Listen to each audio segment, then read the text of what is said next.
turn to the book of Revelation, specifically Revelation chapter 17.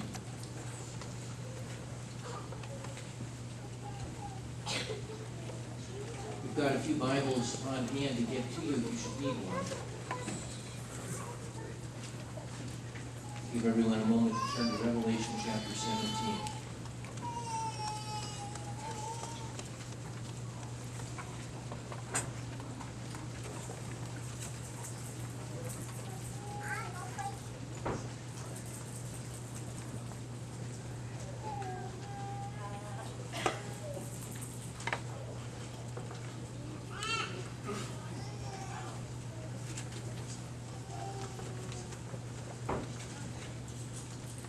All right, it's in Revelation chapter 17. We'll start at verse 1. And this morning, Peter is going to be reading for us. Let's follow along as Peter reads.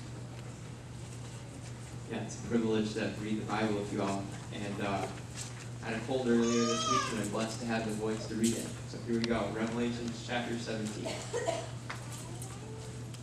One of the 7 angels who had the 7 bowls came and said to me, "Come, I will show you the punishment of the great prostitute, who sits on many waters. With her the kings of the earth committed adultery, and the inhabitants of the earth were intoxicated with the wine of her adulteries." Then the angel carried me away in spirit into a desert. There I saw a woman sitting on a scarlet beast that was covered with blasphemous names, and had 7 heads and 10 horns. The woman was dressed in purple and scarlet, and was glittering with gold, precious stones, and pearls.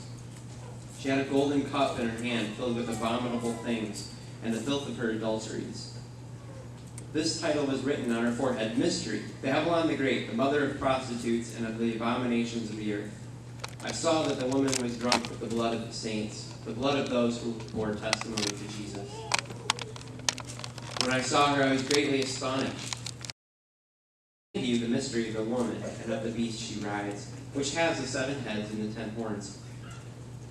The beast which you saw once was, now is not, and will come out of the abyss and go to his destruction. The inhabitants of the earth, whose names have not been written in the book of life from the creation of the world, will be astonished when they see the beast, because he once was, now is not, and yet will come. This calls for a mind with wisdom. The 7 heads were 7 hills on which the woman sits. There are also 7 kings. 5 have fallen. One is, the other has not yet come. But when he does come, he must remain for a little while. The beast once was, and now is not, is an 8th king. He belongs to the 7th, and is going to his destruction. The 10 horns you saw are the 10 kings who have not yet received the kingdom, but who for 1 hour will receive authority as kings along with the beast. They have one purpose, and will give their power and authority to the beast. They will make war against the Lamb, but the Lamb will overcome them, because he is the Lord of lords and King of kings. And with him will be his called, chosen, and faithful followers. Then the angel said to me, "The waters you saw where the prostitute sits are people, multitudes, nations, and languages. The beast and the 10 horns you saw will hate the prostitute. They will bring her to ruin and leave her naked. They will eat her flesh and burn her with fire. For God has put it into their hearts to accomplish his purpose by agreeing to give the beast the power to rule until God's words are fulfilled. The woman you saw is the great city that rules over the kings of the earth."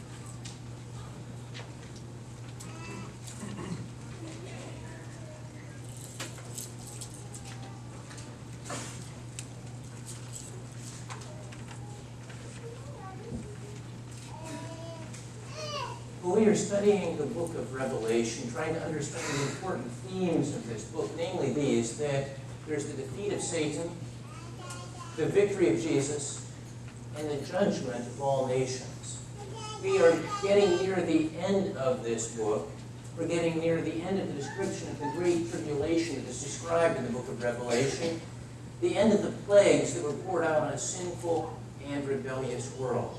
Last week in chapter 16, we heard about 7 bowls of God's wrath. It looked like this. We saw something about these 7 bowls of God's wrath poured out. We saw and heard about the armies of the world assembled to fight against Jesus at Armageddon. We heard about an earthquake that destroyed the cities of the world. We heard a pronouncement from God indicating that it is done. The next three chapters, that is chapter 17 that we just heard, chapter 18, and chapter 19, these next three chapters describe the same scene in greater detail. That is to say, this final victory of Jesus Christ is described in what we studied last week, and now in more detail we find out about it over these next several chapters. It's a close-up of Jesus' victory, a close-up of the end of the tribulation. These chapters, like the rest of Revelation, listen now, these chapters, like the rest of Revelation, contain details that might be understood differently from one Christian to another. I understand that people look at this and they say, I think I see this differently from this one on some detail. But the message of Christ's victory is powerful encouragement for every Christian. And we're going to look at 4 points in this message today. The first of them about adultery, starting in verses 1 and 2. Beginning with verse 1, it says, one of the 7 angels who had the 7 bowls came and said to me, come, I will show you the punishment of the great prostitute who sits on the many waters. I want you to notice that chapter 17 is immediately linked to chapter 16. What I mean by this is in chapter 16, those 7 angels poured out the 7 bowls of wrath. And now one of those 7 angels that has poured out one of those 7 bowls addresses the Apostle John. He comes right up to John and says, come, I want to show you something. The angel says, come, I will show you the punishment of the great prostitute. Now, in the previous chapter, God had given the cup of his fury, of his wrath, to Babylon, it says in verse 19. Now, in this chapter, God further shows the fall of Babylon. And I want to think about it this way with you. It's like this. This destruction of Babylon that God was describing a little bit in the previous chapter, God expands and shares a lot more about this with us in chapter 17, telling us about the destruction of spiritual Babylon, religious Babylon. And in the following chapter tells us about the destruction of economic Babylon. That is, the commercial Babylon. We're going to see something of that next week. And you say, religious Babylon? What is this? What are we talking about? I want to make this real clear. Throughout all of Scripture, God uses an analogy for spiritual unfaithfulness. God says that when people turn away from God and run after other gods, he has a word for that he uses. He said it is adultery. You've heard that. You've read this in the Old Testament. Am I right? God says you weren't faithful to me. You were spiritually unfaithful. This is adultery. Sometimes God says that those who do this a lot are the equivalent of prostitutes.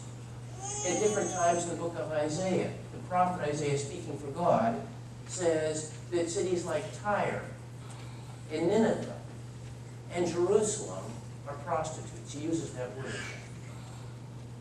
But something lies behind all religious unfaithfulness, and it traces its way back, all the way back to false worship of Babel. Let me see if I can describe this for a moment. There had been a following after demons in the days between Adam and the flood. And the flood came and wiped that all out. And so we had Noah and his children. But within the next generations, the people gathered together at a place called Babel. And they said, enough of this business of following after God. We're going to build our own way to God. And we're going to start our own system of worship that we think is going to be able to basically bypass God. And God said, you're not going to do that. And he broke that all up and he dispersed them everywhere. But when they dispersed everywhere, in some ways, they carried that false religious adultery with them wherever they went. And so all over the world, you have various cultures and various religions. And those religions are scattered everywhere, but they all have some sense of that Babel spirit that went with them everywhere that they went to. It became the underpinning of false religion everywhere in every form, a kind of worship of Satan and demons, frankly. And I know we're talking about a worldwide thing and not something very specific to a localized city of Babylon. And one reason we know that is that the Bible says here at the beginning of this chapter that this woman we see, who is Babylon, is sitting on many waters, it says. And then it tells us what these many waters are. At the end of the chapter, in verse 15, it says, the angel said to me, the waters you saw where the prostitute sits are peoples, multitudes, nations, and languages. That is to say that this worship of Satan and demons has been practiced by virtually all kings and all nations, everywhere. It varies from one place to another. One religious expression is one way in one country, and the religious expression is a different way in another country. The cult looks one way here, and the culture follows after it. The cult looks a different way there, and the culture follows after it there. And so there are variations from place to place, but there's one underlying falsehood. Verse 2 says, with her, with this underlying falsehood, the kings of the earth committed adultery, and the inhabitants of the earth were intoxicated with the wine of her adulteries. The inhabitants of the earth followed after this adultery in every time and place. One thing that we can apply from what we've learned so far is this. The religions of the world are not variations of the truth. God sees them as variations of a great lie, spiritual adultery, that will finally lead to destruction. Let's make this very clear in our minds. Rather than the Bible saying everyone equally has the truth, God says that all of these various false religions are united in being variations of a great lie, that it is effectively and finally worship pointing towards something that is demonic, rather. Our second point, we speak of mystery, starting in verse 3. Then the angel carried me away in the Spirit into a desert. So John, carried by the same angel in the Spirit, it's a vision, he's seeing something in the Spirit, he's carried to a desert. There I saw, he sees two figures. There I saw a woman sitting on a scarlet beast. I saw a woman, the great prostitute, sitting on a scarlet beast that was covered with blasphemous names and had 7 heads and 10 horns. This beast, having 7 heads, 10 horns, blasphemous names, has the very same description, listen, the very same description as the beast in chapter 13 of Revelation. They were seeing the same beast again. In Revelation 13, we learned that this beast is an agent of Satan, a man, who rises out of the Mediterranean area and appears to die and appears to come to life again. And the rest of the world is just astonished by this and says, we're going to follow after this one. And this one becomes a world ruler, ruling the entire world for some 3.5 years, the latter part of the tribulation. Elsewhere, he has other names. He's called the beast here in Revelation 13, called the beast here in Revelation 17. The Apostle Paul refers to him as the man of lawlessness. John himself speaks of him in John's epistles and uses a word. He says this one is the Antichrist. That's a word that John uses for him. He joins himself to false religion. We see that here this beast, this Antichrist, is coupled with this Babylonian false religion, seductress, adulterous prostitute. He harnesses false religion, channeling it for himself, so the world will worship him. We'll hear more about the beast and his head and his horns later, but concerning the woman, she's described in verse 4. It says, the woman was dressed in purple and scarlet, was glittering with gold, had precious stones and pearls. She held a golden cup in her hand, filled with abominable things and the filth of her adulteries. That's what her cup is filled with, abominable things and the filth of her adulteries. And there's a title written on her. You understand, this is a vision. And sometimes in visions, God will place names or words to identify what this is. And there are several such names and words that are on her, starting in verse 5.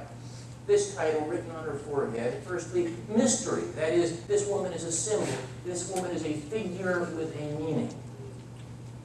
Babylon the Great. She stands for the ancient city of Babylon, from which came Babel and all false religion. The mother of prostitutes. Spiritual adultery sprang from this source. and led to countless evils and the abominations of the earth, the mother of vile things, especially, listen, especially the persecution of followers of Jesus Christ. Persecution against those who are faithful to Jesus Christ. This is probably the greatest filth or abomination that she accomplishes. Notice what it says in verse 6. I saw that the woman was drunk with the blood of the saints, the blood of those who bore testimony to Jesus. When I saw her, I was greatly astonished. I want to point out something. Is everyone listening? You can recognize this false spirit, this demonic spirit, in at least one way, maybe others too, but at least in this way. It's not content to just worship what's false, but also must harm those who follow Christ. I'll give you several examples. During the time of the Reformation, when there were people who said, let's return to reading the Bible, and let's return to preaching the gospel. In France, there were a group of Bible-believing Christians who carried this name. They were known as Huguenots. And the Huguenots preached Christ.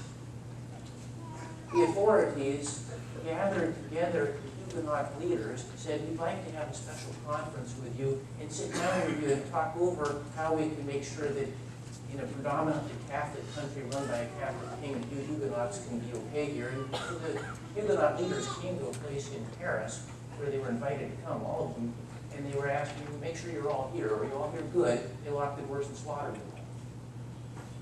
The remaining Huguenots who weren't there at that meeting said, we need to get out of France. Many of them took ship, and we're talking about a time that is before the establishment of the United States. This is slightly before the Plymouth colony. They take ship and they went to Florida, to northern Florida, near present-day Jacksonville, Florida, and they said, we can get far away from such persecution if we come here. The Catholic persecutors said, we cannot stand that these people might live in Florida where there were no other Europeans living. This is too much for us. And they gathered up armies and brought them to Florida to exterminate them. And famously, if you go to the Jacksonville area, you can see, museum things that describe all of this. Some of them were slaughtered at a fort, but most of them thought, well, we'll just go out into the swamps, and we'll just sort of hide out in swamps until the armies go back home again. That wasn't good enough.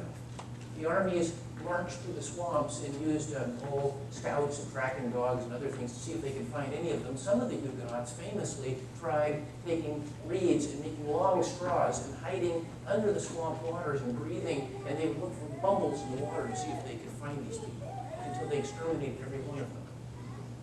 Now, what I'm attempting to say to you is that ungodly religion is not content to just stay with what it's doing. It says we're going to find each Christian that we can and try to exterminate, persecute, and come against these ones. This has happened in many countries, in many ways over the course of human history. I think of Maoist Chinese who sought and really exterminated an entire generation of Christians in China in slave labor camps and in executions. I think of, in our own day, Muslim persecution against Christian villages, against Christian churches, and lately against Christian school children. This is something that goes on and has gone on for centuries. And it comes from the same evil, from the same underlying spirit. When John saw this spirit, he got a glimpse of the spirit. It says at the end of verse 6, he got a glimpse of the spirit in this symbolic form, and it said he was greatly astonished. Which I understand it in today's language to mean that he was blown away by seeing this, even as a vision. Thus far we've heard about adultery and mystery. And then we come thirdly to wisdom, starting at verse 7.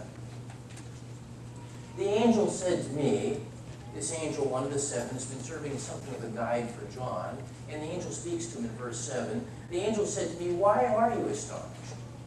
I will explain to you the mystery of the woman and of the beast she rides, which has the 7 heads and the 10 horns. Our angel says, I will explain to you what you're seeing. I'll explain to you more about this woman, the prostitute, and I'll explain more to you about the beast and the 7 heads and the 10 horns. I will express more about this to you now. The beast, starting here in verse 8, which you saw, once was, now is not, and will come up out of the abyss and go to his destruction. We know something about the beast going back to chapter 13. The Bible describes the beast as one who apparently, or appears to have, died, and then appears to have come to life again. And people are just astonished by this. They think this is wonderful, and they follow after him. Is this what's being described here in the once was, and then is not, and yet will be? Perhaps it may be a way of saying, now you see him, now you don't, now you see him again. That is possible. We do know this, that those whose names are not written in the book of life, it says, will find him compelling, will follow after him. He will be a false imitation of Christ. Notice this, Jesus Christ did die and was buried and rose again, and such an imitation is one that people will find attractive. What more should we learn about the beast? Well, let's read on.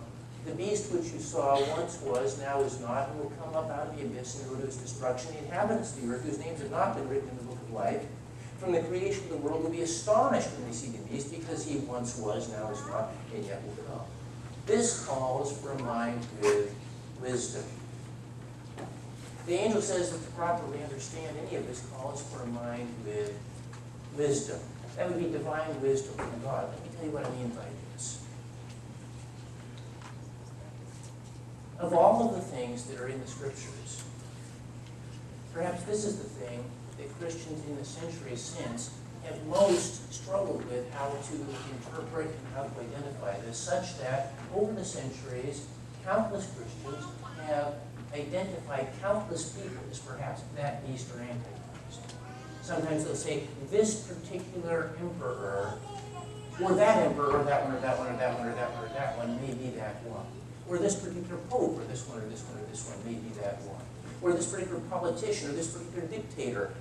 My understanding of this, for what it's worth, my understanding is there are antichrist qualities that have been in many ones over the years. I take this especially because of what the Apostle John says. Do you remember in 1 John, he writes, some of you are wondering about the Antichrist. He says, already now many Antichrists have come. Do you remember this? He says, already by his own generation, there have been many who have been Antichrists. But he says there is still an Antichrist who is yet to come. What I understand this to mean is that the Antichrist was not yet in John's generation, still to come. But even by then, he said many in that spirit have come. And I understand that there have been many since then who have continued to come. And so it's very easy for people to say, that one is the Antichrist, that one must be the Antichrist. I think that one is the Antichrist, because many have been Antichrists. They have been anti-Christ. And there have been many, many, many of such. And yet there is going to be a final essential Antichrist who will come at one time. And so there's no wonder that there's confusion about the identification of such an Antichrist. And the Lord says it's just going to demand spiritual wisdom to know how to be able to understand or handle this. There's a little more information we're given. Perhaps this will help. This calls for mind and wisdom, verse 9. The 7 heads are 7 hills on which the woman sits. They are also 7 kings. Let's say something about this. Maybe more specific, and this may be helpful in verse 9 when it says these are 7 hills. The word there is for 7 mountains.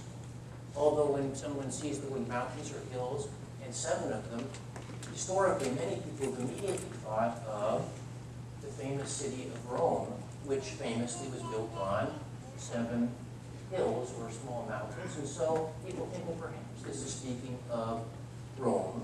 That's what some people have thought of. And they've historically also pointed to the fact that the Roman Church has at times in its history been dripping with gold, and in spilling the blood of the martyrs. We've already referred to that. And surely there are times when that churches fit into the category of false religion, and there have been countless churches, and countless other religions that have fit into that. Some of them started well and drifted into false religion, and this has happened historically for all the ages, when things have gotten off the gospel and other things. But the angel gives us a better description, I think. Rather than focusing on the hills of Rome, it'd be better to focus on what the angel says is a better understanding of this yet. He says these can be understood as 7 kings, verse 10. 5 have fallen, 1 is, the other is not yet come. But when he does come, he must remain for a little while. What does this mean? The angel says the 7 heads were like 7 mountains, should be identified as 7 kings, a succession in chronological order. 5 of these kings have fallen. 5 of them are gone. 1 of them is right now. The other is yet to come. And when he does come in the future, it will be for a little while, comparatively short time. What could this mean? And I realize again that there are varying people who have different thoughts about this, but the Bible does tell us in the Old Testament about a succession of kings and kingdoms that rose to prominence worldwide and then collapsed, and each of them touched on the history of Israel. I can give you a little list of them. You know about the kingdom of Egypt and how that had its impact on Israel. Egypt enslaved Israel, and they were in captivity there for some years. Still later, the kingdom of Assyria came and captured northern Israel, the 10 tribes, and carried them into captivity. Still later, the Babylonian Empire carried away the remainder of Israel, Judah. And for some years, Israel was in captivity to Babylon. Still later, we had the Medo-Persian Empire and the Greek Empire. Some of you will remember that in Daniel's time, he saw a vision where it described the Babylonian Empire as a head of gold, and after that, the Medo-Persian Empire and the Greek Empire, and finally, some legs of steel in this statue that he saw in his vision, which refers, as we understand it, to the Empire of Rome. By John's day, by the time of John when he would receive this message, the angel could say to them, well, 5 of them have fallen. Egypt, Assyria, Babylon, Medo-Persia, and Greece have all fallen. 1 of them is right now. And the one that is right now in John's time would have been Rome. And the last one is yet to come. So if you read my graph here, we have Rome and reading across, that's the one that is. 1 is. And 7 is yet to come. The one yet to come, a final world empire, not of long duration. At its strength, the Antichrist empire, about 3.5 years, 42 months. I think it'll get rolling a little sooner than this. The way they'll do it is this. The Bible describes in several places, including this one chapter, it says there will be some 10 kings, a confederation of 10 nations, 10 leaders who get something going in a takeover of things, and then they voluntarily give over power to one who follows after them as their successor in a way. They give over to the beast their power. We can read about that in the next verse here. It says, the beast who once was and now is not is an 8th king. He belongs to the 7 that is going to his destruction. There's a 7th empire, it has 10 kings, and when this beast arises, he becomes the ruler, and in some respects becomes an 8th king, but he is really the 8th king over that 7th empire. The 10 horns you saw are 10 kings who have not yet received the kingdom, but for 1 hour will receive authority as kings along with the beast, it says here in verse 12. There are 10 smaller kings, contemporaries of one another. They haven't yet received this kingdom. In John's day, they didn't exist, they didn't have a kingdom. But for 1 hour they will receive it as kings with the beast. And this reminds us of that vision from Daniel that I referred to earlier. Remember in that vision, there was a statue of a mighty personage, and there's a head of gold, and all the way down to some legs of iron, and finally there were feet with some 10 toes, which were said to be representative of some 10 kings, as I understand it. And here we have them in this last day. 10 kings, a final empire divided into 10 parts, symbolized by 10 toes at the feet of the statue in Daniel's day. They have one purpose, these 10 horns, these 10 kings. One purpose, verse 13. They will have one purpose and will give their power and authority to the beast. They will make war against the Lamb, but the Lamb will overcome them, because he is the Lord of lords and King of kings, and with him will be his called, chosen, and faithful followers. They will have this one purpose, and that is they will unite together to make war against the Lamb. We heard about this in the previous chapter, back in chapter 16. It told us about this, how the kings of the world, led by these 10, are going to get together, and there will be spirits of demons performing miraculous signs who will go out to those kings through the whole world to gather them for battle on the great day of God Almighty. These kings and their followers, really all of the world, will come together and say, we're going to do battle against the forces of Jesus Christ. And they gathered the kings together to a place that in Hebrew is called Armageddon. We heard that a battle was being formed this way by the kings of the world against Christ. We heard about this in the last chapter. They will have this purpose. They will make war against the Lamb, as it says in verse 14 of chapter 17. You need not be worried about the outcome. The same verse says that the Lamb will overcome them. Why? Because he is Lord of lords and he is King of kings. I believe that Jesus has all power. I believe that Jesus could end all opposition now or at any moment he wants, but there will be a day of the Lord, a time that God has established where he says, this is that time, and this is when this will take place. All powers that oppose him will be destroyed. Who will be beside him in this victory? All his called, chosen, faithful followers. Let's take note of that. The Lamb will overcome them, verse 14, because he's Lord of lords, King of kings, and with him will be his called, chosen, and faithful followers. This is one of the great verses of the Bible. I'll read it again since it's a great verse of the Bible. Verse 14. They will make war against the Lamb, but the Lamb will overcome them because he is Lord of lords and King of kings, and with him will be his called, chosen, and faithful followers. It's a verse that's encouraging. It's a verse that's true. It's a verse that's hopeful. Jesus is victorious. We can take this application. Jesus is Lord of lords and King of kings. There are times in history where Satan looks like he is winning, but Jesus will win the victory, and those who are faithful to him will share in his victory. Did you catch that? This is meant to be encouraging. I think it was encouraging to people who read this in John's day, and it's encouraging to people who read this in our day, because we take a look at what's going on in the world and we say, things are not as they should be. Isn't that true? And there are times when you say, it looks like in our nation or in our world that Satan is winning. It doesn't look good. And yet, we are encouraged, we're promised that Jesus is victorious, and those who stand with him will be victorious, and this gives great assurance and hope. It should. We have one last part of our message, starting at 15, about ruin. Then the angel said to me, the waters you saw, where the prostitute sits, are peoples, multitudes, nations, and languages. We bring up the prostitute again. What's going to happen to this woman, the false religion, the people who worship Satan? The angel says, well, these waters where she sits, again, are peoples, multitudes, nations, languages. I understand this to mean that it's worldwide. It's multicultural. It's historic on the one hand. It's modern on the other hand. It's the religion of ancient Babylon. It's culminating with the worship of the beast. What will happen to them all? Let's find out. Verse 16. The beast and the 10 horns you saw will hate the prostitute. You say, well, why would they hate her? I mean, she's the one who drank the blood of the saints and was doing the beast's work and was helping Satan. She's the one who caused the kings of the world to reject God and commit adultery with him.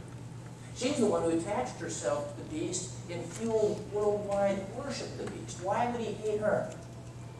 And the answer is because he was using her.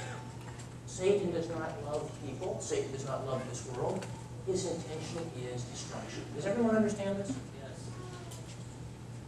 I think of Satan as being like the thief that Jesus describes in John 10:10. Jesus says the thief comes only to steal and kill and destroy. And this is demonstrated here. What does it say about all of this? The beast and the 10 kings, verse 16, will do this. They will leave her naked, they will eat her flesh, and they will burn her with fire. That's a graphic description. Still in verse 16. I want to say this to you, church, you listening. Satan will turn on her and devour her. In the end, he does that to all who follow him.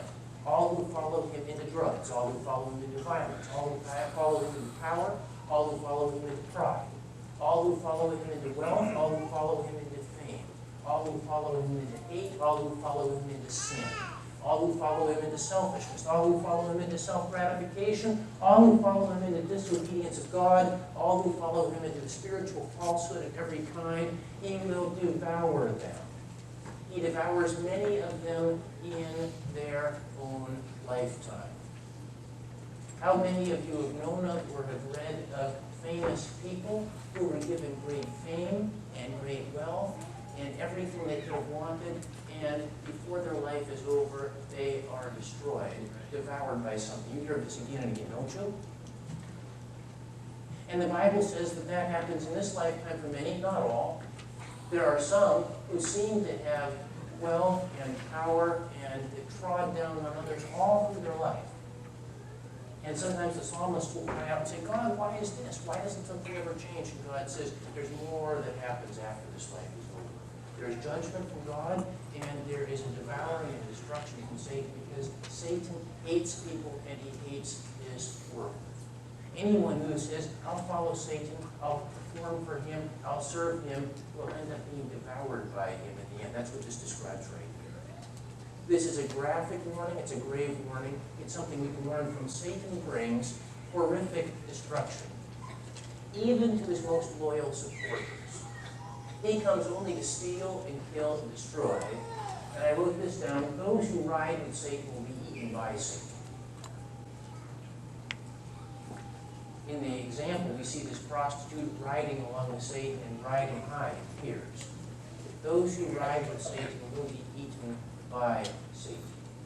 The 10 kings participate in all of this. The beast and the 10 kings, verse 16, will hate the prostitute. They will bring her to ruin and leave her naked, will eat her flesh, burn her with fire. In practical or human terms, I don't know exactly what that will look like, how these 10 nations, along with the beast, will accomplish this. But I can say that what they accomplish is not, strictly speaking, of their own doing or even entirely of Satan's doing, because God allows this and it fulfills his purposes. Notice what it says. For God, verse 17, has put it into their hearts to accomplish his purpose by agreeing to give the beast their power to rule until God's words are fulfilled. This is interesting. Here it's teaching us that it's true that Satan hates people and will destroy those who follow him. But in some ways, this is part of God's judgment as well. God says that he's the one who put it in those kings' minds that they would say, you know, rather than the 10 of us ruling this as 1/10 of whatever, let's all give this over to a specific one, an Antichrist ruler and beast at the end, and let's have him rule. God put that in their hearts. And they voluntarily did that, so that then that one, the Antichrist, begins to bring destruction to all who are around him. And that would include this false worship, Babylon, and it will also in some ways include these 10 who are giving him this power.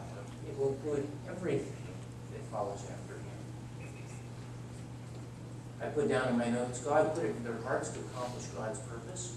The 10 kings voluntarily give their power to rule, give it over to the beast. In the end, God's word and God's purposes were fulfilled. And then we have one last verse, verse 18. The woman you saw is the great city that rules over the kings of the earth. Earlier, she is identified as Babylon. 2 verses later, as we get into chapter 18, she is identified as Babylon the Great. We've been mainly focusing in this message on spiritual Babylon. we learned that there is this destruction of the world system of Babylon. We learned of that in the previous chapter. We've been hearing about spiritual Babylon and its influence through the world and how it comes to destruction at the end. Next week, we hear something about what I might consider to be commercial Babylon, economic Babylon, cultural Babylon, something of that nature. We're going to hear about its destruction from that angle in the next chapter. But as we finish, I want us to remember this. Are you listening? Satan comes only to steal and kill and destroy. Can you remember this? This is something where we'll say, if you can remember nothing else of our message, let's remember this. Satan comes to steal and kill and destroy. But, as John himself wrote in 1 John chapter 3, the reason the Son of God appeared was to destroy the devil's work. That's a different kind of destruction, isn't it? Satan comes to destroy people. Satan wants to destroy you. The reason that the Son of God, Jesus, appeared was to destroy the devil's work. And that's a word of encouragement for all of us today. I wonder if you'd stand with me right now.